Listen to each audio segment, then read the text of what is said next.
The cabin lights were still dim when the tension began to spread like a quiet storm. Passengers sensed something was wrong long before they understood what it was. A woman in a crisp white uniform stood frozen near the aircraft door, her posture calm, her authority unquestionable. Yet directly in front of her stood another crew member, rigid with hostility, blocking her path as if daring her to move. Whispers rippled through the aisle. Phones hovered in shaking hands. No one knew they were witnessing the beginning of a moment that would expose an ugly truth about power, prejudice, and pride at 30,000 feet. What happened next would cost careers, rewrite company policies, and remind the world that respect cannot be denied forever. Before we continue, make sure to like, share, comment, and subscribe to Black Voice Story, because stories like this deserve to be heard.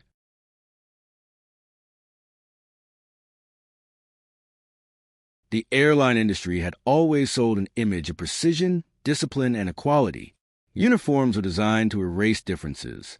Rank stripes replaced skin color. Authority was meant to be unquestionable, earned through years of training, discipline, and sacrifice. But beneath the polished smiles and scripted courtesy, old biases often survived in silence, tucked behind policies that claimed neutrality. The captain in question had not arrived at her position by accident or favoritism. Her journey began decades earlier in a working-class neighborhood, where ambition was considered unrealistic and aviation felt like a distant fantasy reserved for someone else.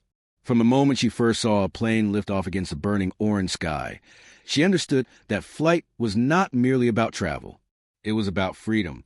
It was about defying expectations written long before she was born. Her training years were marked by isolation. She was frequently the only woman of color in classrooms filled with skepticism disguised as professionalism. Instructors questioned her confidence while praising the assertiveness of others. Mistakes that earned leniency for some became permanent stains on her record. Yet she absorbed every lesson with quiet resilience, knowing that excellence was the only language that could not be ignored. Years later, she wore the captain's uniform with composure forged by adversity. Her posture carried authority without arrogance. Her leadership style was precise, calm, and deeply respected by those who worked closely with her. She believed discipline and dignity were inseparable, and she demanded both without ever raising her voice. The stewardess who would later block her path came from a very different background. She had joined the airline at a time when seniority and appearance still quietly shaped perception. She was known among colleagues for a sharp tone and rigid interpretation of hierarchy, though few openly challenged her.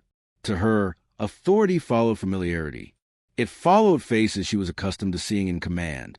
That morning's flight was routine on paper, a standard pre-departure process, a full cabin of passengers from every background imaginable. Nothing suggested that within minutes, professionalism would collapse into public humiliation.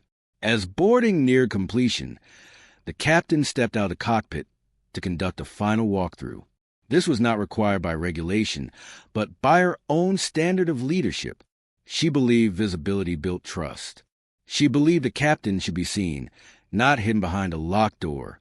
As she moved toward the galley, she noticed the stewardess positioned unusually close to the aircraft door, arms tense, eyes narrowed. There was no greeting, no acknowledgement, only a scrutinizing stare that lingered far too long. Passengers noticed the silence first. Then they noticed a shift in energy. A child stopped talking. A couple looked up from their phones. The air felt heavier, charged with something unspoken. The captain continued forward, her pace steady. She had navigated worse environments than this. She had learned early that hesitation invited doubt. But when she attempted to pass, the stewardess stepped directly into her path. The aisle became still. No one understood why routine procedure had suddenly stalled. But instinctively, many sensed that what was unfolding had little to do with it. The stewardess did not raise her voice at first. Her expression alone conveyed resistance. Her body language was confrontational, rigid, unmistakably intentional. She stood between the captain and the cockpit, as if guarding something that did not belong to her. The captain remained composed. Years of discipline kept her face neutral, her breathing controlled. She had faced subtle resistance countless times before, delayed acknowledgments, unnecessary verifications, sideways glances that questioned her presence. But this was different. This was public. Passengers leaned into the moment, sensing conflict without words. Some recorded discreetly. Others shifted uncomfortably, unsure whether they were witnessing a misunderstanding or something far more serious. The stewardess's refusal to move was not based on procedure. It was based on assumption. In her mind, authority looked a certain way, and the captain standing before her did not match that image. Flight attendants in the background exchanged uneasy looks. Junior crew members felt trapped between rank and morality. Speaking up could mean retaliation. Staying silent meant complicity.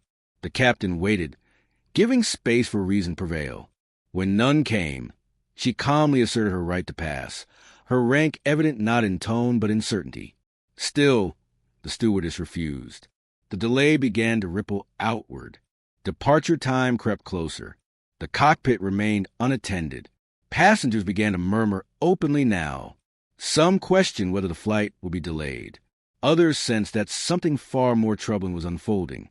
The stewardess's confidence grew with the attention. Power, when rooted in prejudice, often thrives in public. She felt validated by the silence around her. In her mind, no one was stopping her, which meant she must be right. But authority does not require volume. The captain requested assistance through internal protocol, triggering oversight from ground operations. The situation escalated from a personal confrontation into an official incident. Airport supervisors arrived at the aircraft door. The stewardess attempted to justify her behavior, framing it as protocol enforcement, but her explanation unraveled under scrutiny. Procedures did not support her actions. Rank did not support her defiance. Passengers listened closely as fragments of information became clear. The woman being blocked was not an intruder. She was not out of place. She was the highest authority on that aircraft. Recognition spread through the cabin like electricity. Shock replaced confusion. Discomfort turned into outrage. Some passengers felt complicit for having assumed otherwise themselves. Others felt anger on her behalf, realizing they had witnessed discrimination in real time. The stewardess's posture shifted as reality closed in. What had felt like control now felt like exposure. Her defiance weakened as supervisors requested documentation and identification. The hierarchy she believed she understood had just inverted. Social dynamics transformed instantly. The captain's presence commanded respect not through confrontation, but through truth. Her calm contrasted sharply with the stewardess's unraveling composure. The incident delayed departure significantly, but no one complained anymore. The story unfolding was bigger than schedules. The airline's internal systems activated rapidly. Security protocols, incident reporting, witness statements. Every step recorded, every second documented. The captain returned briefly to the cockpit once the path cleared, not to escape the moment, but to fulfill her responsibility. She would fly that plane safely, regardless of the insult she had just endured. Behind her, the stewardess was escorted away from the door. Her authority stripped the moment it was revealed to have been built on. Footage of the incident surfaced online within hours. Shaky videos captured the frozen aisle, the blocked path, the unmistakable tension. Context-filled comment sections as witnesses spoke out. The truth spread faster than the airline's damage control team could react. Public outrage grew rapidly. Viewers recognized the pattern instantly. This was not an isolated misunderstanding. It mirrored countless stories where competence was questioned because of appearance, where authority was challenged because it disrupted expectation. The airline issued an initial statement emphasizing investigation. It satisfied no one.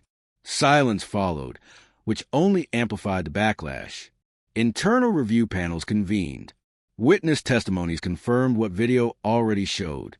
The stewardess had violated protocol, disobeyed command authority, and engaged in discriminatory conduct. Her career unraveled not because of a single mistake, but because that mistake revealed something deeper. The captain was asked to give her account. She did not dramatize it. She did not seek sympathy. She simply stated facts. Her restraint made the injustice impossible to ignore. Industry professionals spoke out in her support. Former pilots, crew members, and passengers shared similar experiences. The story became a symbol rather than an incident. The airline faced mounting pressure to respond decisively. Sponsors demanded accountability. Advocacy groups called for reform. Internal employees questioned whether their company truly stood by its values. When the final decision was announced, it was definitive. The stewardess was terminated. Mandatory bias training was expanded. Reporting systems were restructured. Leadership acknowledged failure, not just of one individual, but of a culture that allowed such behavior to exist. But the most powerful moment came not from punishment, but from recognition. The airline publicly acknowledged the captain's professionalism under humiliation. They elevated her story as an example of leadership under pressure. She became a symbol for young aviators who had been told, directly or indirectly, that they did not belong. Yet even as applause surrounded her, she understood. In the months that followed, the story continued to ripple outward.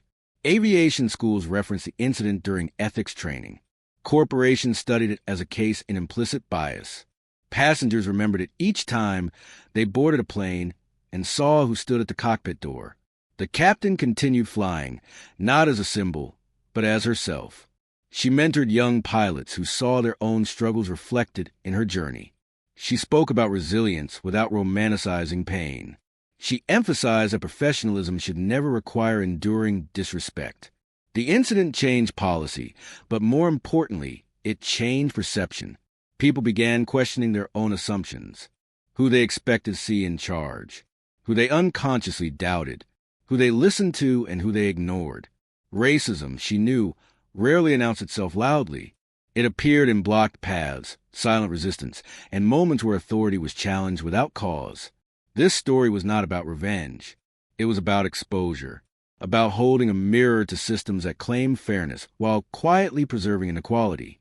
At 30,000 feet, one moment of defiance revealed an entire structure of bias, and one woman's composure forced the world to confront it.